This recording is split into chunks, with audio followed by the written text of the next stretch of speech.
Hello everybody. Can you hear me? Oh, hello. I'm really honored to see so many different people from so many different places around the world today. Thank you so much for tuning in, and I hope everything is going to go today without any technical hitches. Fingers crossed for that. I'm Magda Szewczyk, and for the past 16 years, I've been working for Pearson as a publisher and creating different types of English language teaching materials for students around the world. And I have spent the past 5 years working with Sue and Von, Sue Kay and Von Jones, and creating our latest publication for students aged 15-19, which is Focus. So this session is going to be about focus. I hope you're going to stay focused for the entire time. I'm speaking to you today from Warsaw, which is the capital city of Poland, and the weather today is amazing. It's very bright and sunny, although a little chilly. Our webinar today is going to take around 45 minutes, and I would like to start the webinar with us looking at our students, which should take us smoothly into the methodology behind focus. And then at the end of the webinar, I'll try to show you a few tricks for what to do in order to make sure that students retain vocabulary better, perfect their grammar, as well as perfect their speaking and writing skills. At the end of the session, I will be happy to take any questions that you may have. Okay, I said that I'm a publisher working for Pearson, but apart from that, I'm also extremely passionate about teaching English. And in my free time, I teach students, and basically I get all the inspiration from the students that I teach. So whatever we come up with the authors is to a large extent inspired by what I do with my students and by what the authors do with their students. It is the students that I believe should be at the center of anything that we do. And to start the session with, I would like you to just close your eyes and try to go back to your classrooms and imagine your students again. Imagine those students that you have just left in order to join our session today, and think about what kind of problems they have. What kind of problems they have when they come to the English language classroom? What is the most frequent thing that you notice that you know makes their lives difficult in terms of learning languages, and your life difficult as well? Something that you need to help them overcome on a regular basis from day to day. If you could just think of one thing that springs to mind that you would say is the greatest problem that your students have when learning English. If you could just write it in the chat window. Just think of what's the most frequent problem that you have with your students. Lack of motivation, pronunciation, speaking, lack of interest. Yeah, I'd say those are the same things that I notice when I teach in my free time.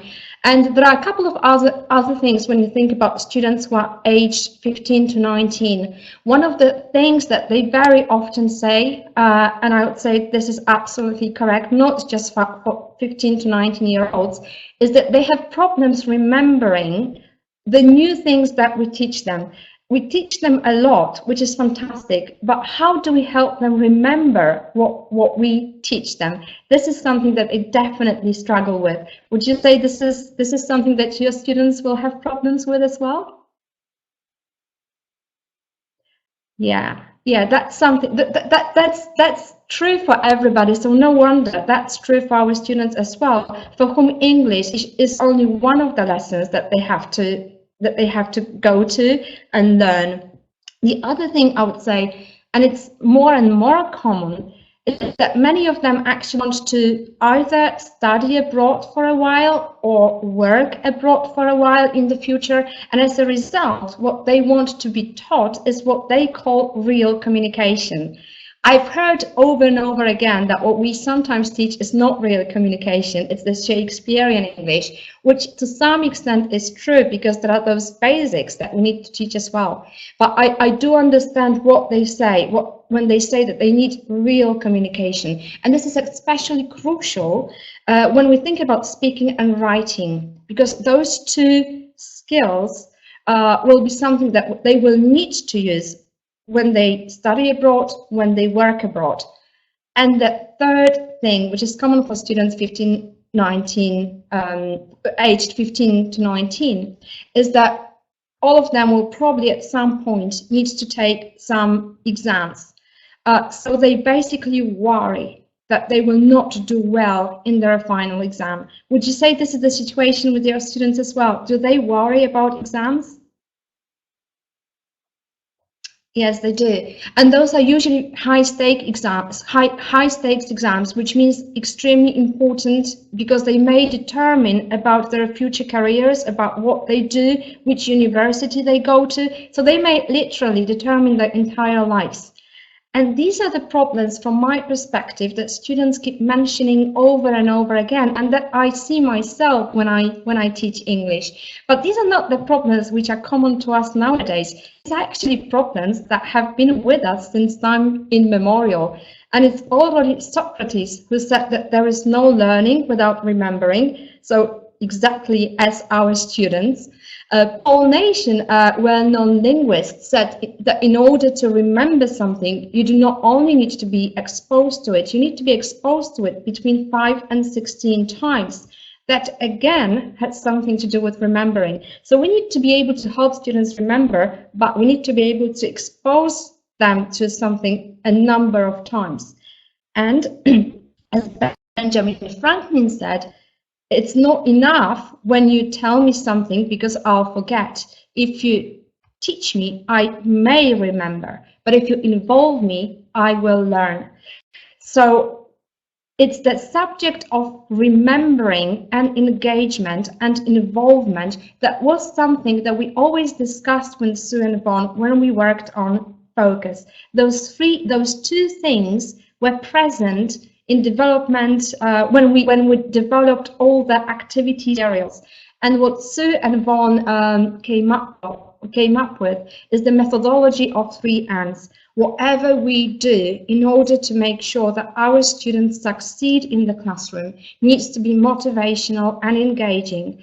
It has to be meaningful, meaning relevant to their lives, and we need to be able to expose students to it a number of times to ensure that they actually will remember, at least give them a chance to remember. Okay, what I also notice when I teach is basically, I'd like us to look at how we do it in focus, but before we do this, what I also notice is when you teach, and I'm sure, do you happen to teach mixed ability classes? Do you have students with mixed abilities? So you will notice that when students come to the classroom, some of them will be extremely confident because they will know a lot. Some of them will definitely lack self-confidence because they either fear that they do not know enough and are weaker than the others. So what I notice is that basically when you give the weaker ones a certain level of self-confidence, you help them succeed a lot more easily. How do we do this?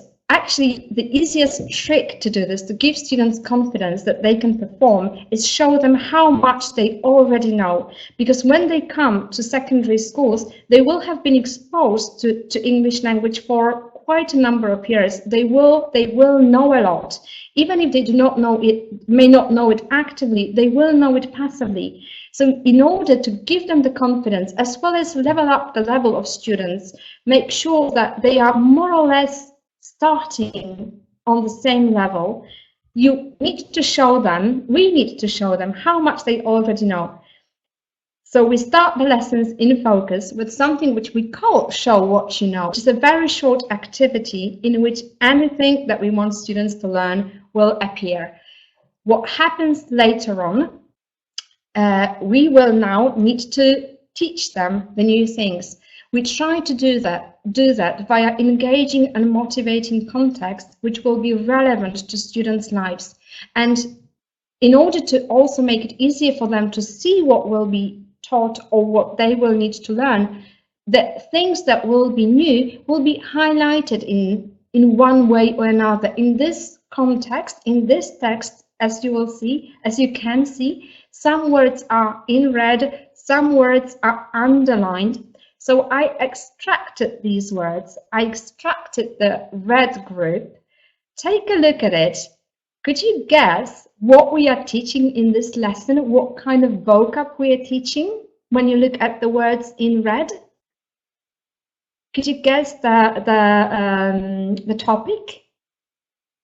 Exactly, it is personality traits, but it's not just personality traits that we are teaching. We are also teaching one more set.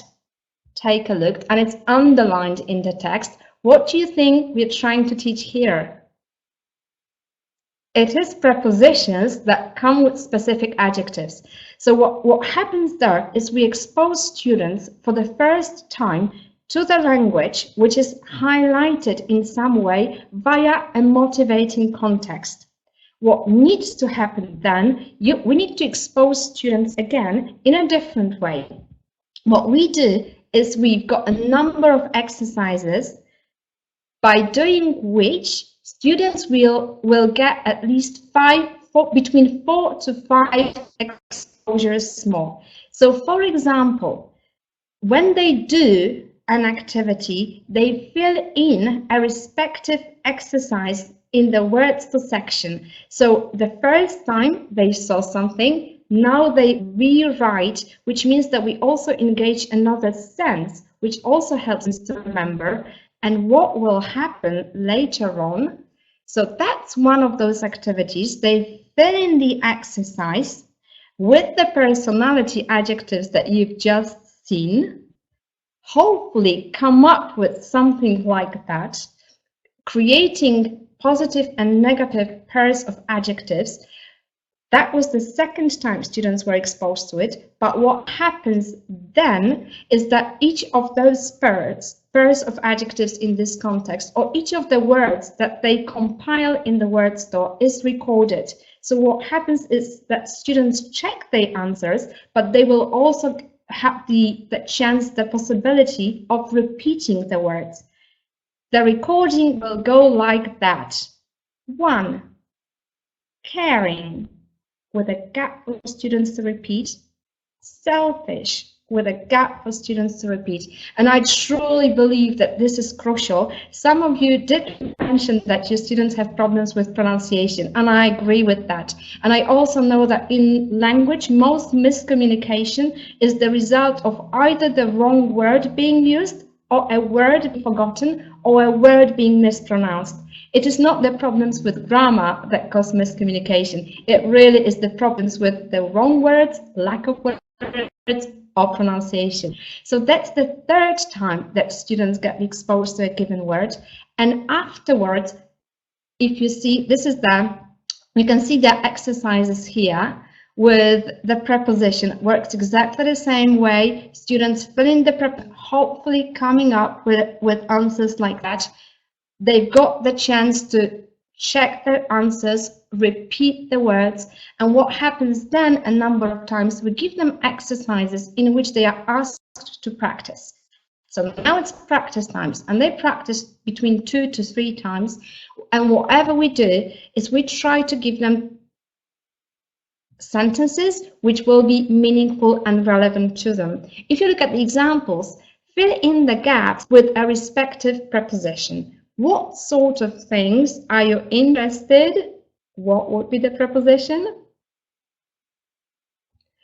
In. What after-school activities are you involved in? What bands and singers are you keen on? And imagine now that you do those sentences in the classroom with your students. Once they do them, they can actually discuss them, because those sentences are relevant to their lives. They will find it extremely easy to answer those questions. Try to imagine this in your head. I can already hear students discussing those questions if I were doing them, those questions with them. So that's between 4 and 5 exposures. But as Paul Nation said, we do need between 5 and 16 exposures for students to remember. What can we do? I'm sorry, one more thing that I wanted to say is that once that happens, you actually need to show students that they have learned a lot. So we give them mini tests in the workbook. You will be able to find some mini tests where students can test themselves how much they have learned and whether they have learned. But then how do we make sure that we give them more exposures? As Jeremy Harmer said, it is not just one exposure which is important to a student. Students need repeated encounters with language which are spaced out. That is language which students come back to again and again with time lapses in between.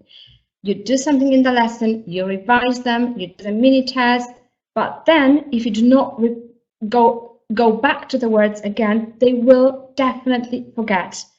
What I found works is I tend to have what I call a memory box, and whatever we do in the lesson, like the personality traits that we saw in the text, I put them in that memory box, thus creating a collection of words that will be growing, and the box will be getting fuller and fuller of the vocabulary. And then at the beginning of any lesson or at the end of any lesson, whenever I have time, I just basically take out the words and give them the definition or describe the words, and the students give the word that is, give the word that I'm waiting for them to give. Or I go around the class and ask students to take out the words, and they give the definitions or they describe the words, and the rest of the class revises. As you can imagine, as time progresses, the box will be fuller and fuller, and students will be revising different words, but that's fantastic. What I also truly believe in is giving them exposure to the words at certain intervals in a guided way.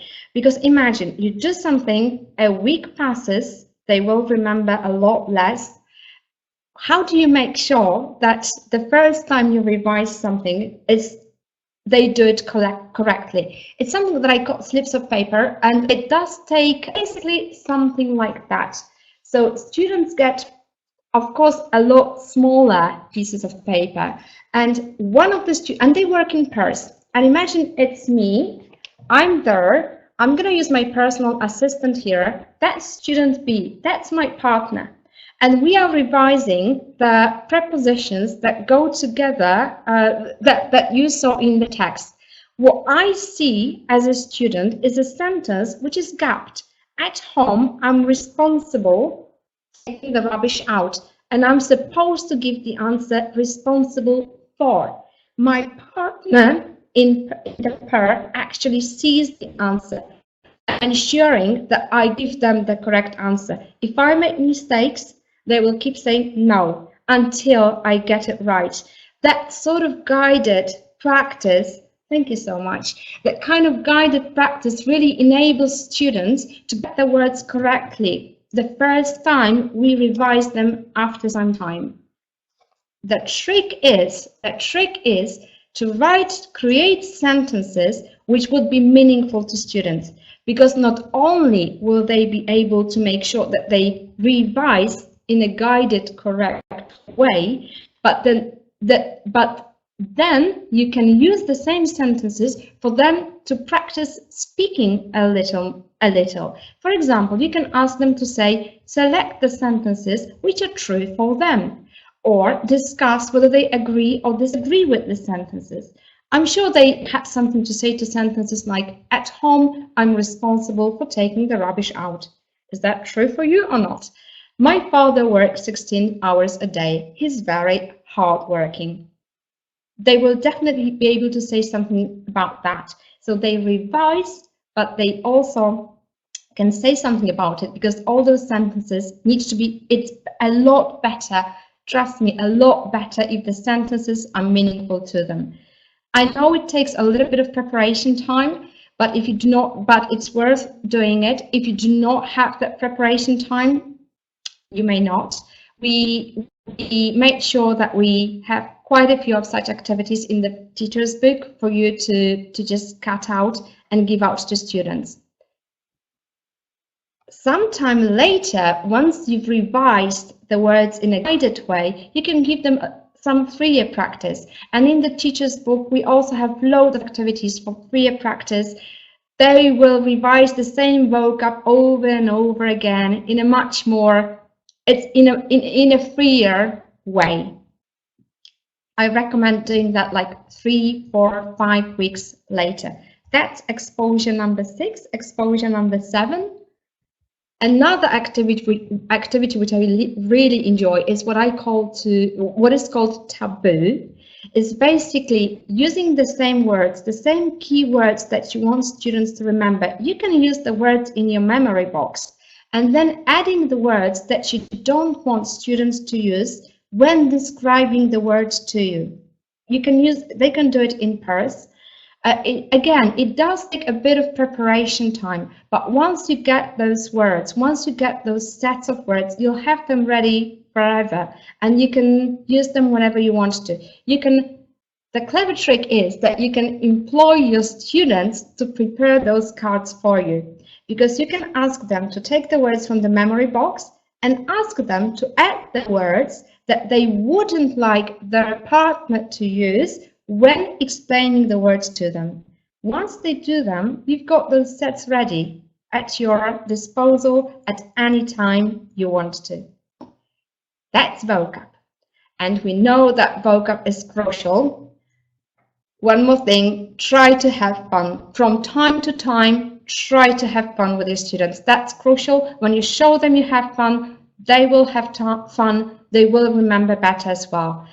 Here you can see some examples of games that are available on Active Teach. So whoever will have access to Active Teach, I recommend from time to time doing a game with your students. They will have fun, you will have fun. It takes 5 minutes, they will remember.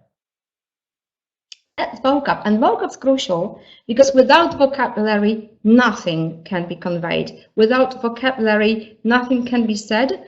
With wrong vocabulary, miscommunication happens. With right vocabulary mispronounced, not much can be conveyed either. But what happens with grammar? Without grammar, very little can be conveyed.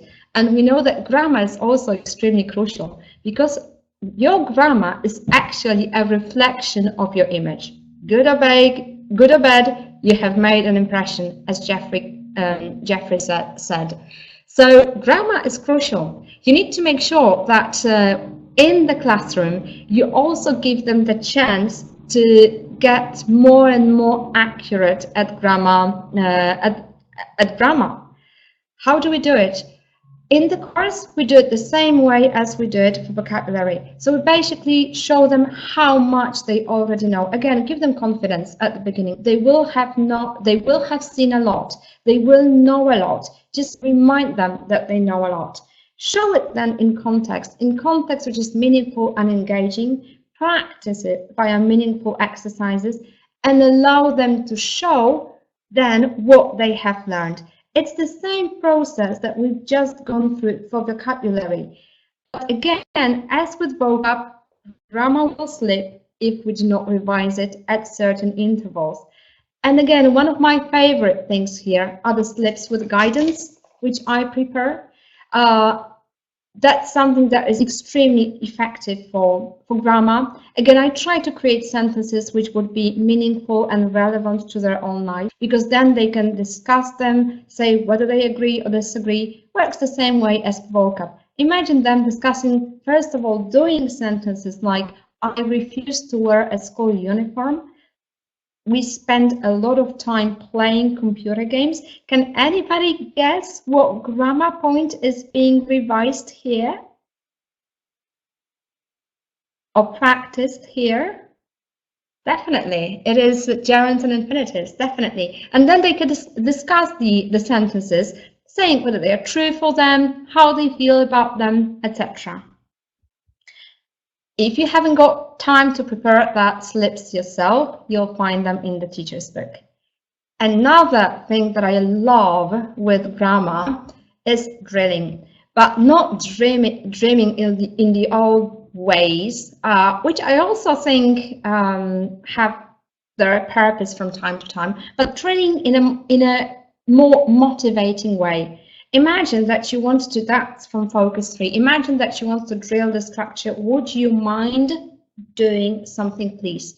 You may write the orders like open the window, come to lessons on time on the board, and then drill that structure with students by them saying, would you mind? You indicate open the window. They say opening the window, please. But in order to get them engaged, what I believe is a lot better is when you actually ask students to give you the orders themselves. So you ask them to give you like 5 or 6 orders. You write them on the blackboard or whiteboard. And when you start drilling, would you mind? It is the orders that they give you, the imperatives that they give you, that you drill.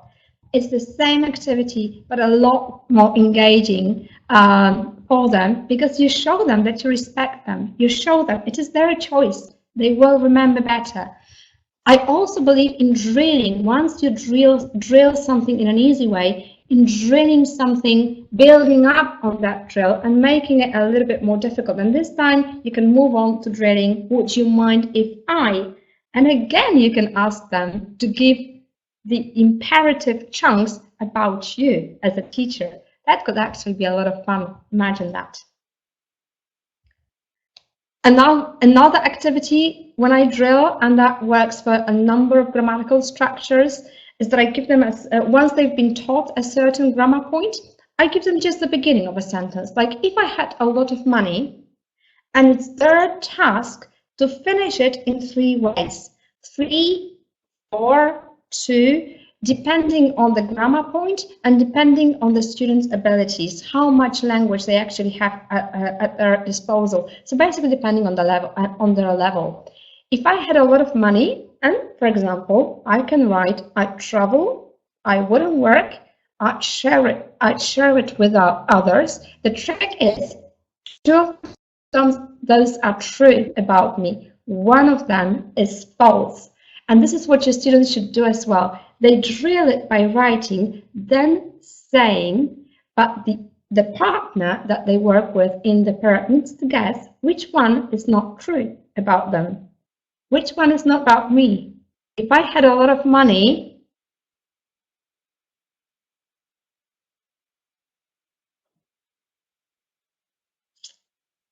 I wouldn't work is not true. I am sure I would work and I am sure I would teach. So this is what you do. You drill, but they finish the sentences. It's their options. It's their alternatives. They're much more likely to remember the structure later on, and that works for for a lot of grammar points. In this case, second conditional works for reported speech. For example, yesterday I found out, or yesterday I was told that I would not have to work today. I would have to work today. Here you can only see 2 options. 1 is true, 1 is false. 1 is false. Which one is true for me? Yes, I was told that I would have to work today. Okay, so this is how you do it with your students. It's them who create the options. It's them who will then remember them better. If we go back to the beginning, when we thought about our typical students also wanted to learn real language for real communication, either for speaking or writing. How can we help them there? Yes, we can have a regular lesson, or we can do it in a slightly different way. And with Focus, we've got a number of films that you can use with your students. Those are very short films, maximum they are 2-3 minutes long, I would say 2 minutes long. And those are films in which 2 people take part. So basically each film will only have 2 characters, and there is a reason for it. What I do in the classroom is I show them the film, but the first time I show them the film, they are very short. I do it via silent viewing. So I basically show it to them and let them watch. They found it extremely engaging. They want to know what's going on, So once that finishes, you ask them 3 questions only. Who are the people? Where are the people? And what are they doing? Who are they? where are they, and what are they doing? By doing that, you make sure that they need to think about it. You get them engaged. They really want to find out whether they were right, whether they guessed what they were talking about.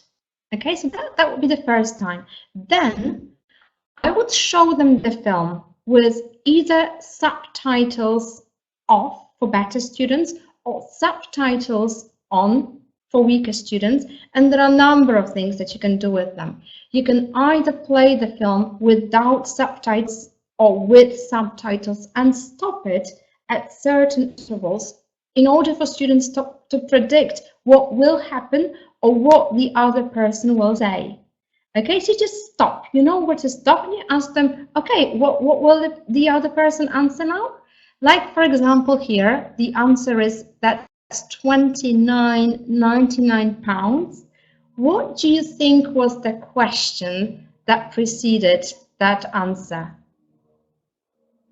What do you think was the question? If the answer is 20, how much is it?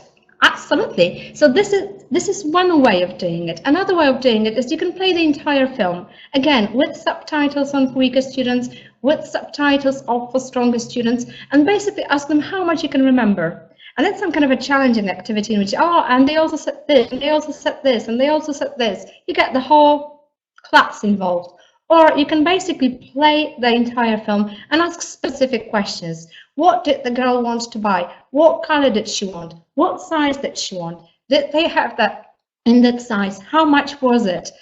Did she take it? Etc. etc. So a number of ways. But that's the presentation stage. Okay. I really do find that engaging for students. I've done it myself. They loved it. That's the presentation stage. How do we then make sure that they will learn the language, they will learn to use the language that we tried to teach them? The beauty of this activity is that each of these films is then recorded in two separate roles. So for role A, which was the shop assistant there, and for role B, which was the client's role in the film.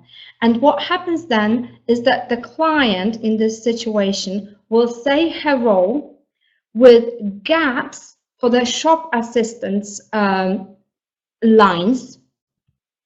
Okay, so in this particular situation, the film starts with, excuse me, do you have a purple top in a size 10, please? Then there is a tiny bit of a gap in which the students read what the shop assistant says. And then the girl again says, no, that's all right. How much is it? Okay, let's try it. I'm going to be the customer. Your role is the shop assistant, is the role in red. Okay? And when Mr. Blue appears, it's your role to say the shop assistant's line. Imagine, excuse me, do you have a purple top in a size 10, please?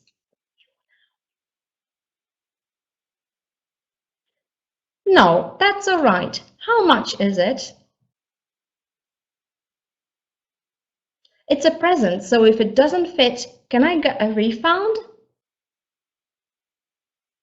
And so on, and so on, and so on. What you can do is you can play one role. You can prepare these roles for your students if you haven't got access to the films. You can prepare those roles, play one role, the whole class playing the other role. Divide the class. Part of the class playing one role, the other part of the class playing the other role. You can do it as many times as you want to until they really learn. It's magical how much they can remember sometime later, because the language, the more you do it, the more time you practice that, the more it will sink in, and the better the chances of them remembering later on and using it in real life.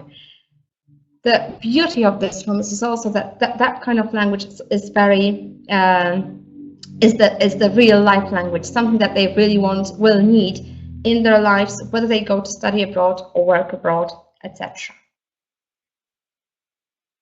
The same thing for writing. I'm not going to go into much detail here because for teaching writing, you basically need to teach them to write. You need to give them exposure to it, to a model, you need to show them the language, you need to show them how paragraphs works.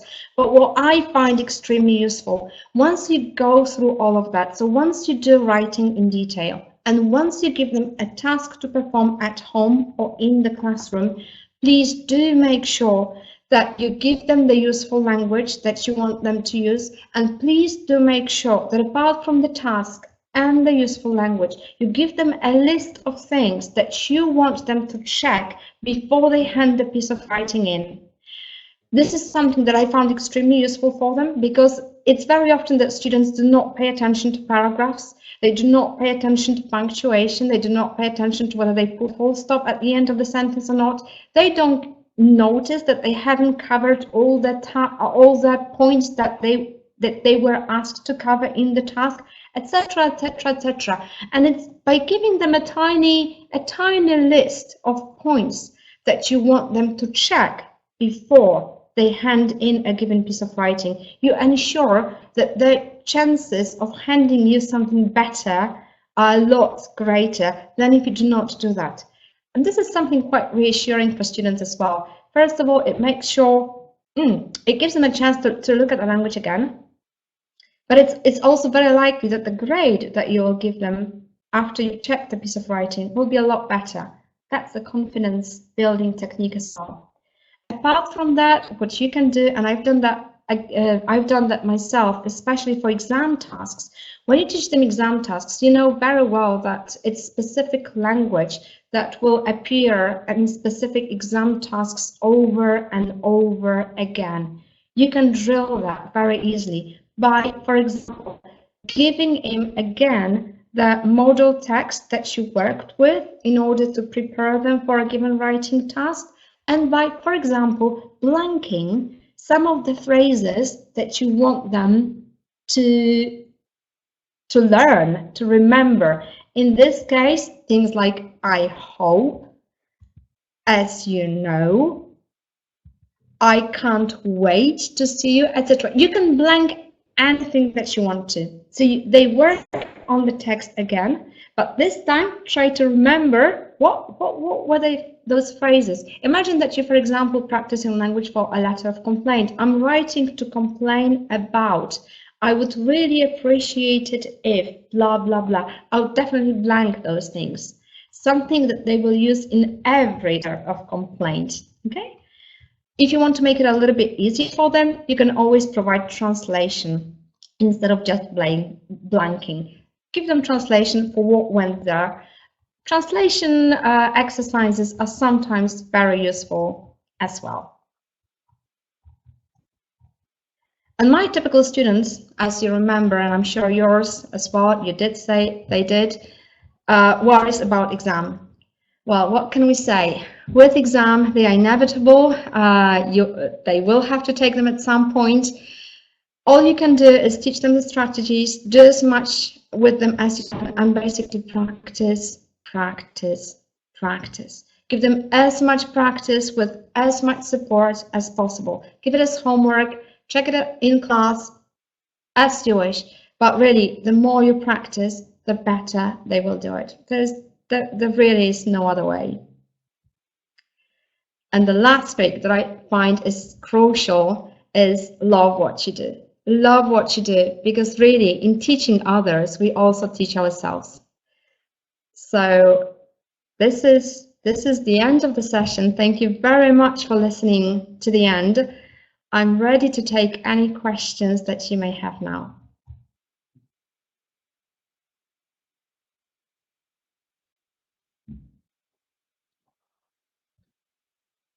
I think I should take my glasses, which I forgot.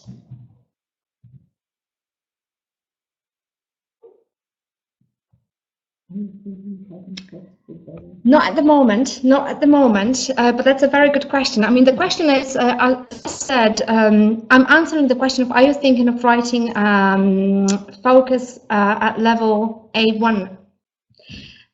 We were thinking about it, but we're thinking about what kind of students are we writing this book for, and our purpose was upper secondary students, which means ages 15 to 19. the chances that a 15-year-old student will not have had any exposure to English are very slim. In our contemporary world, once you're 15, yes, perhaps not 100%, but the majority of teenagers will have had some exposure to English. So I would venture the guess that they should be able, at least passively, recognize what they should know for A1. So that's why we decided to start with an easy A2 plus.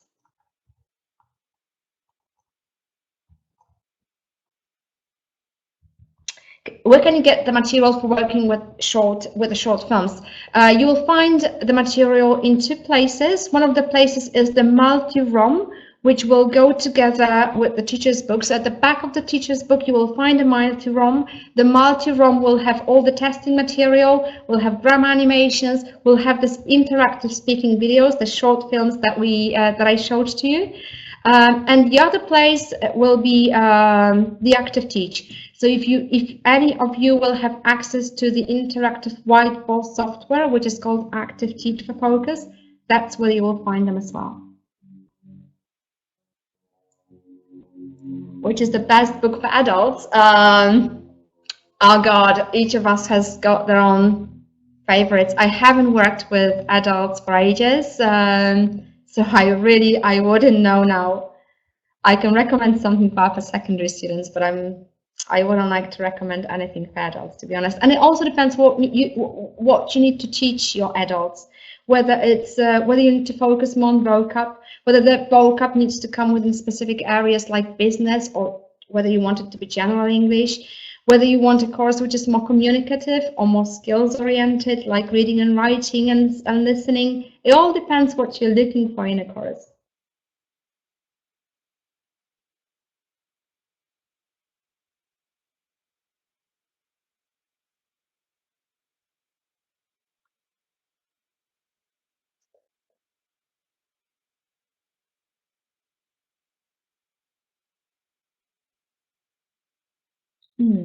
Okay, thank you so much. Really, thank you so much. I really appreciate all your kind words. I hope you found some of the ideas useful.